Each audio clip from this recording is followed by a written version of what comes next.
الحمد لله رب العالمين.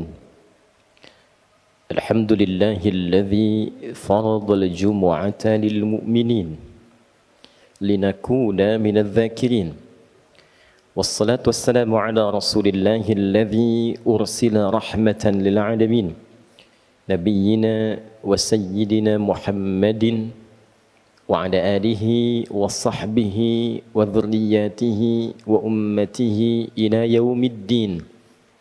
أما بعد، فيا عباد الله، أحباب الله وأحباب رسوله صلى الله عليه وسلم، أوصي نفسي وإياكم بتقوى الله فقد فاز المتقون، فلا تموتن إلا وأنتم مسلمون.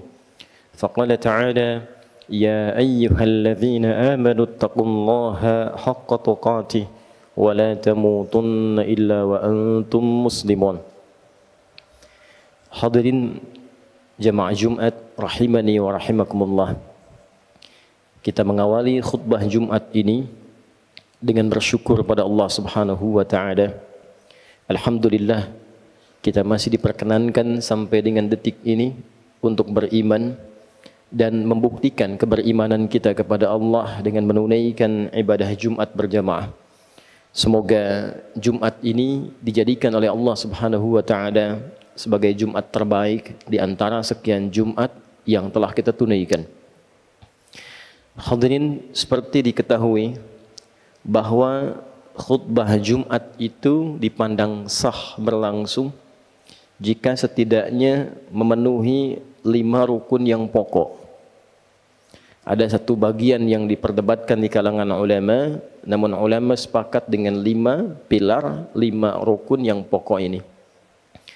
Pertama adalah hamdalah, memuji Allah Subhanahu wa taala dengan mengawali khutbah. Kedua adalah salawat, bersalawat pada Rasulullah sallallahu alaihi wasallam. Yang ketiga adalah wasiat, mengingatkan jamaah untuk meningkatkan takwa kepada Allah Subhanahu wa taala. Yang keempat adalah penyampaian setidaknya ayat-ayat Al-Quran atau bagian dari hadis Nabi Muhammad sallallahu alaihi wasallam. Dan yang kelima pada khutbah yang kedua ditutup dengan doa. Hadirin, 5 rangkaian rukun atau pilar yang menentukan sahnya khutbah Jumat itu bukan sekedar menjadi bagian formalitas, tapi ada hikmah, ada rahasia yang terkandung di dalamnya, sehingga setiap pekan kita diingatkan oleh 5 pilar ini. Dan 5 inilah yang akan menentukan perjalanan kehidupan kita setiap pekan. Bagaimana pekan-pekan itu dilalui dengan nikmat, dengan bahagia, lebih dekat dengan Allah, lebih dekat dengan potensi kesuksesan yang mungkin kita raih. Inilah 5 pesan yang sering kali diungkapkan dalam khutbah Jumat dan diulang-ulang setiap kita datang untuk menunaikannya. Hadirin, di pertemuan ini kita akan mendalami, mengelaborasi rukun yang pertama, pilar yang pertama, yaitu hamdalah. Jika kita perhatikan setiap khatib memulai khutbah Jumat, ia pasti akan berkata atau setidaknya menyampaikan syukur dan pujian kepada Allah. Alhamdulillahi Rabbil Alamin. Nahmadullah, atau segala bentuk pilihan kata lainnya yang menunjukkan pujian kepada Allah. Hadirin, hamdalah, sifat memuji dan syukur ini sejatinya memiliki 2 rahasia penting. Dan keduanya terkait dengan penerimaan atas nikmat Allah Subhanahu wa taala yang Allah anugerahkan kepada kita dalam berkehidupan. Hamdalah sebagai ungkapan ekspresi syukur kita kepada Allah atas nikmat yang diberikan oleh Allah kepada kita, memberikan karunia yang pertama adalah membangun sifat qanaah. Qanaah, menerima dengan baik semua apa yang Allah anugerahkan. Dan dengan sifat penerimaan itu muncullah rasa syukur. Dan dengan syukur itu yang paling menarik, ia selalu bersikap positif atas semua nikmat yang diterima tanpa harus menyoal dan memikirkan apa yang tidak ia dapatkan sampai detik itu. Kita mendapatkan nikmat dari Allah, sepeda, muncul sifat qanaah, alhamdulillah. Kita tidak harus berpikir tentang orang yang punya motor. Kita tidak sibuk berpikir tentang pajaknya orang yang punya Alphard. Kita tidak harus sibuk berpikir tentang apa yang tidak kita miliki. Itulah qanaah. Saat ini alhamdulillah Allah berikan rizki cukup kita untuk mengontrak. Alhamdulillah, mengontrak dipetakan, mengontrak rumah. Tidak harus kita berpikir dengan rumah yang ditempati oleh orang lain. Di qanaah itu membangun sifat menerima yang melahirkan kepuasan. Alhamdulillah, terima kasih ya Allah. Engkau berikan sejatinya padaku nikmat sampai detik ini yang tidak engkau titipkan kepada hamba-hambamu yang lain. Itulah qanaah. Alhamdulillah, selama sepekan cobalah hitung berapa banyak nikmat yang Allah berikan kepada kita. Nikmat sehat, nikmat bahagia, nikmat bercengkrama. Sehingga kadang kita lupa dalam sepekan untuk mengatakan fabi ayyi ala'i rabbikuma tukadziban. Sikap inilah yang kelak akan membentengi kita dari perilaku-perilaku negatif yang mungkin muncul. Karena lawan dari qanaah itu istighna, ingin merasa lebih. Ketika seseorang ingin merasa lebih, maka tertambahlah beban hidupnya dan terbukalah potensi bagi dirinya untuk menyimpang. Kalla innal insana la yatgha ar-ra'ahu istaghna. Sekali-kali jangan pernah lakukan, kata Allah. Manusia itu akan mulai berpotensi menyimpang jika ia ingin merasa lebih. Sudah diberikan oleh Allah sepeda, ingin motor. Tentu beban diri kita, tentu pekerjaan kita, beban pikiran kita akan meningkat. Bagaimana supaya bisa mendapatkan apa yang diharapkan itu? Padahal sepeda pun belum tentu digunakan pada hal-hal yang sesungguhnya menjadi asas kebutuhan kita. Allah anugerahkan kontrakan, alhamdulillah. Tidak banyak berpikir. Tidak banyak berpikir tentang pengelolaan, tidak banyak berpikir tentang pajak, tidak banyak berpikir tentang macam-macam. Allah anugerahkan kebahagiaan di dalamnya. Ketika ingin lebih, maka artinya kita memacu beban pikiran kita, kita memacu beban pekerjaan kita, sehingga berpotensi meningkatkan beban yang sebelumnya tidak didapatkan. Apakah meningkatkan diri untuk meraih nikmat lebih itu dilarang? Tidak. Tidak. Meningkatkan kemampuan diri untuk mendapatkan nikmat itu wajib dilakukan. Namun demikian, sifat menerima nikmat yang Allah anugerahkan itu wajib kita lakukan. Jadi berbeda antara istighna, ingin merasa lebih, dengan meningkatkan istiqdar, meningkatkan kemampuan kita untuk mendapatkan lebih. Itu berbeda. Yang dilarang itu sikap tidak menerima atas apa yang Allah titipkan, apa yang Allah anugerahkan kepada kita. Lantas dengan sikap itulah kemudian ia membuka potensi berbuat maksiat yang menyimpang dari jalur-jalur kebenaran. Bukankah orang yang korupsi itu karena ingin merasa lebih? Bukankah orang-orang yang ingin tampil gaya itu cenderung menampilkan maksiat dalam kehidupan dia? Nah, ini yang dilarang dalam Islam. Ini yang diingatkan dalam setiap pekan. Boleh kita meningkatkan kemampuan diri, tapi terima apa yang Allah anugerahkan kepada kita sebagai titipan yang kelak akan ditanya saat kita berpulang. Perhatikan kalimat Qur'annya. Kalla innal insana la yatgha ar-ra'ahu istaghna. Setelah itu Allah tegaskan, inna ila rabbika ruj'a. Engkau berharap ingin menambah-nambah di luar batas penerimaan yang aku anugerahkan, lantas memicu kerja keras pada dirimu, berpikir, tidur sulit, banyak sakitnya, padahal engkau merasa satu saat kau pasti akan pulang. Kau pasti akan meninggal. Silahkan tingkatkan kemampuan dirimu, bersamaan dengan itu terima nikmat yang aku anugerahkan kepadamu. Qanaah kita hadirkan dalam saat yang bersamaan istiqdar, memompak kemampuan kita lebih untuk mendapatkan anugerah yang Allah bentangkan. Itu yang kemudian kita tampilkan dalam berkehidupan.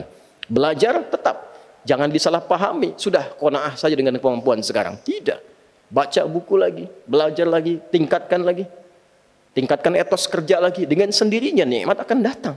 Itu hukumnya. Innallaha la yughayyiru ma biqaumin hatta yughayyiru ma bi anfusihim. Allah tidak akan merubah keadaan diri kita sebelum kita menunjukkan tentang fitrah keadilan Allah untuk berusaha merubah diri kita. Allah membuat sebuah hukum, orang yang bisa meningkatkan keadaan dirinya, maka dibuka oleh Allah pintu-pintu kebaikan lebih daripada sebelumnya. Jadi hadirin, jika khatib kemudian mengingatkan kita dalam khutbah Jumat dan dibuka dengan alhamdulillahi rabbil alamin, maka segera sadar dalam sepekan itu berapa nikmat yang belum kita iringi dengan sifat qanaah. Berapa nikmat yang belum kita iringi dengan sifat penerimaan yang baik. Qanaah. Qanaah menekan sifat-sifat iri hati. Qanaah menghilangkan dendam. Qanaah menghapuskan sifat-sifat tidak terpuji. Jadi setiap pekan kita diajari, jangan iri hati, jangan dendam, bebaskan dari perasaan-perasaan yang tidak baik, tingkatkan kemampuan diri, terima nikmat Allah yang Allah anugerahkan kepada kita. Ini bagian yang pertama. Yang kedua hadirin, syukur juga bermakna menggunakan nikmat yang Allah anugerahkan kepada kita pada hukum yang telah Allah tetapkan dalam penggunaannya. Menggunakan nikmat yang Allah anugerahkan kepada kita pada hukum, pada ketentuan yang telah Allah tetapkan dalam penggunaannya. Kita beri contoh. Allah anugerahkan pada kita nikmat mata yang sehat, bisa memandang. Alhamdulillah kita terima kasih ya Allah, Engkau berikan kepada aku nikmat pandangan sampai detik ini, saat sebagian orang belum tentu bisa mendapatinya. Lalu bagaimana kemudian kita membangun syukur, sifat syukur dari sifat qanaah yang telah kita hadirkan tadi? Maka gunakan mata pada hukum yang telah Allah tetapkan. Apakah fungsi mata itu? Maka turun surah cahaya, misalnya surah ke-24 ayat 30 itu. Qul lil mu'minina yaghuddu min absarihim. Muhammad sallallahu alaihi wasallam perintahkan, sampaikan pada hamba-hambaku yang beriman, umatmu yang beriman, gunakan mata itu untuk memandang yang baik saja. Bila yang tak baik itu kemudian berpotensi terpandang, alihkan pandanganmu dari objek pandangan itu. Jadi mensyukuri nikmat mata, menggunakan mata untuk memandang yang baik-baik menurut aturan Allah dan Rasulnya. Tak baik palingkan, itulah syukur. Mensyukuri nikmat lisan, menggunakan lisan pada yang baik-baik yang Allah perintahkan. Ya ayyuhalladzina amanu la yasraq qaumin qaum, jangan gunakan untuk mencela. La yaghtab ba'dukum ba'dha, jangan gunakan untuk saling memaki, saling mengumpat, saling gibah. Man kana yu'minu billahi wal yawmil akhir falyaqul khairan aw liyasmut. Siapa yang merasa beriman pada Allah dan hari akhir, gunakan lisannya pada yang baik-baik saja, berkata yang baik, tak mampu dia diam. Nah, itulah mensyukuri nikmat lisan sampai ke ujung kaki. Jadi kita jangan bicara dulu mensyukuri nikmat sepeda, nikmat motor, nikmat pakaian, nikmat harta. Ini dari ujung kepala sampai ujung kaki selama sepekan ini sudah disyukuri atau belum? Jangan-jangan datang Jumatan lisannya baru digunakan untuk mencaci orang lain. Datang Jumatan telinganya baru digunakan untuk mendengar perbuatan maksiat. Datang Jumatan fikirannya malah menerawang. Bahkan dalam saat khutbah Jumat digunakan pada hal-hal yang berbau maksiat. Itu belum syukur namanya. Karena itulah ketika khatib mengatakan Alhamdulillahi Rabbil Alamin. Ingat semua nikmat yang Allah anugerahkan pada kita. Nikmat kesehatan, udara, keluarga dan seterusnya. Lalu setelah itu gunakan semua nikmat ini dan evaluasi pada semua ketentuan yang Allah tetapkan. Lihat nikmat ada orang tua, sudah didoakan atau belum? Orang tua dekat dengan Allah atau tidak? Sudah sholat atau belum? Ada anak-anak sudah bisa baca Quran atau belum? Dekat dengan Allah atau tidak? Jangan kita berharap sekeluarga masuk surga, sementara anak pun sholat tak mampu. Orang tua jauh dari Allah. Maka apa yang kita harapkan dalam kehidupan ini? Sikap yang dapat dibangun dua hal melalui sikap syukur dalam wujud ekspresi khatib Alhamdulillahirabbil alamin. Setiap pekan kita mendapatkan pesan-pesan Rabbani, terima semua nikmat, maka terbebas dari perbuatan maksiat, hilang sifat-sifat yang tidak baik. Saat bersamaan gunakan semua nikmat itu pada seluruh ketentuan yang telah Allah tetapkan. Yang dengan itu mudah-mudahan kebahagiaan di dunia bisa diraih, hisab di akhirat ringan kita menjalaninya. Barakallahu li wa lakum fil Qur'anil azim wa nafa'ni wa iyyakum bima fihi minal ayati wa dzikril hakim wa taqabbala minni wa minkum tilawatahu innahu huwas samiul alim. Ud'ullaha yastajib lakum jami'an.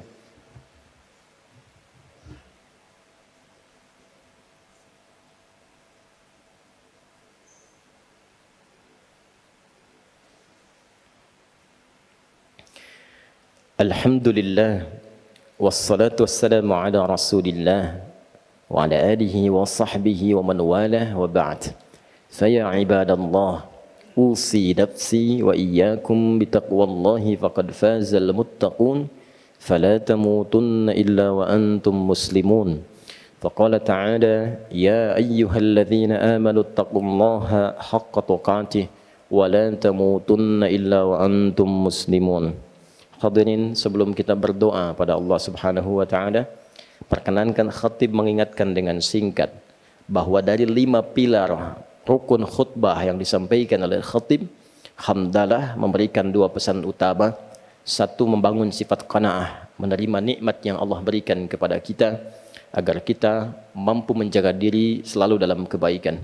Tidak perlu iri hati dengan jabatan orang lain, tidak perlu iri hati dengan hadiah yang mungkin orang lain terima, tidak perlu iri hati dengan nikmat yang orang lain dapati, tapi tingkatkan kemampuan diri kita untuk mendapatkan anugerah lebih dari apa yang kita inginkan dari Allah Subhanahu wa taala. Kedua, pergunakanlah nikmat-nikmat itu dengan baik sesuai aturan Allah, karena semua akan dihisab. Dari ujung kepala sampai ujung kaki. Mata kita dihisab, telinga kita dihisab, pakaian kita dihisab, semua yang melekat pada diri kita akan dihisab. Mari kita berdoa pada Allah Subhanahu wa taala. Mudah-mudahan doa ini mengantarkan kita pada sikap qanaah dan syukur seperti apa yang Allah inginkan, seperti apa yang Nabi sallallahu alaihi wasallam contohkan. Alhamdulillahi rabbil alamin, hamdan syakirin, hamdan na'imin, hamdan yuwafi ni'amahu wa yukafi mazidah. Ya Rabbana lakal hamdu wa lakal syukru kama yanbaghi li jalali wajhikal karim wa li 'azimi sultanik. Allahumma salli wa sallim wa barik ala habibikal karim rasulikal mustafa al-amin sayyidina Muhammadin wa ala alihi wa sahbihi ajma'in. Allahumma ya arhamar rahimin urzuqna ni'matal qanaati wa syukri laka ya rabbal alamin. Ya Allah, anugerahkan kami rizki untuk memiliki sifat qanaah dan syukur atas segala nikmat yang Kau anugerahkan kepada kami. La tada'lana fi maqamina hadha wa fi kulli maqamin dhanban illa ghafartah. Ya Allah, jangan biarkan ada dosa sedikit pun di tempat ini atau dimanapun kami berpijak kecuali Engkau gugurkan seluruh dosa-dosa itu. Wala hamman illa farajtah. Jangan biarkan ada kegelisahan tertanam kecuali Engkau telah tenangkan keadaannya. Allahumma wala asiran illa yassartah. Jangan biarkan ada kesulitan terjadi kecuali Engkau mudahkan kesulitan itu. Wala hajatan min hawaijid dunya wal akhirati fiha laka ridhan wa fiha lana salah illa qadaitaha ya arhamar rahimin. Wala maridan illa syafaitah. Ya Allah, bila ada hajat apapun yang tersembunyi, termasuk bila ada di antara hamba-Mu yang sakit, mohon sembuhkan penyakitnya, kabulkan seluruh hajatnya. Allahumma rabbana atina fid dunya hasanah wa fil akhirati hasanatan wa qina adzabannar. Allahumma ihfadz biladana Indonesia waj'alha baldatan thayyibatan tardaha. Ya Allah, mohon jaga negeri kami Indonesia dan jadikan Indonesia negeri yang berkah yang Engkau ridai. Jaga kami ya Allah, jauhkan dari perpecahan, satukan dalam kebaikan. Dan jaga para ulama kami ya Allah, ikhlaskan mereka dalam berdakwah untuk mencerahkan umat dalam kebaikan. Allahumma bifadlika subhana rabbika rabbil izzati amma yasifun wa salamun alal mursalin wa akhiru da'wana subhanakallahumma wa bihamdika nashhadu an la ilaha illa anta nastaghfiruka wa natubu ilaik walhamdulillahi rabbil alamin. Ibadallah, innallaha ya'muru bil adli wal ihsan wa ita'i dzil qurba wa yanha 'anil fahsya'i wal munkari wal baghi ya'izukum la'allakum tadhakkarun wa la dzikrullahi akbar. Wallahu ya'lamu ma tasna'un. Aqimus salah yarhamukumullah.